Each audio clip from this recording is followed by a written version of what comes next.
Hello everyone, welcome to my another blog Dipti's ওয়ার্ল্ডে সবাইকে welcome করছি। আশা করি সবাই ভালো আছেন।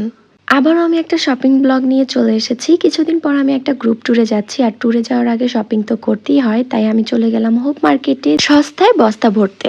এই মার্কেটে মাত্র 50 টাকা আপনি সুন্দর সুন্দর গেঞ্জি, ক্রপ টপ পেয়ে যাবেন, 200 টাকায় ফর্মাল প্যান্ট, জিন্সের প্যান্ট পেয়ে যাবেন, আরও অনেক অনেক কম দামে জিনিস পাবেন।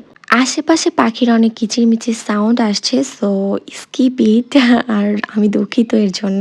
এই যে আমি যে টপসগুলো দেখছি, এগুলো মাত্র 100-200 টাকায় আপনারা পেয়ে যাবেন। আর এখানে অনেক সুন্দর সুন্দর টপস আছে, কিন্তু আপনাকে বেছে তারপরে নিতে হবে। আমি এই ট্যুরে একটু লং কিছু যাচ্ছিলাম, শর্ট কিছু নিতে যাচ্ছিলাম না, যেহেতু গ্রুপ ট্যুরে যাচ্ছি। আর লং কিছু ওরকম মন মতো হচ্ছিল না, শর্টও ভালো মতো পাচ্ছিলাম না। আর বাহিরে যাও আপনি একটু বার্গেনিং করতে পারবেন, কিন্তু ভিতরের দোকানগুলোতে ওরা কোনোভাবেই দাম ছাড়তে চায় না। এখান থেকে তারপর আমি একটা নিয়ে নেই না পেরে। অনেক সুন্দর সুন্দর জিনিস পাওয়া যায়,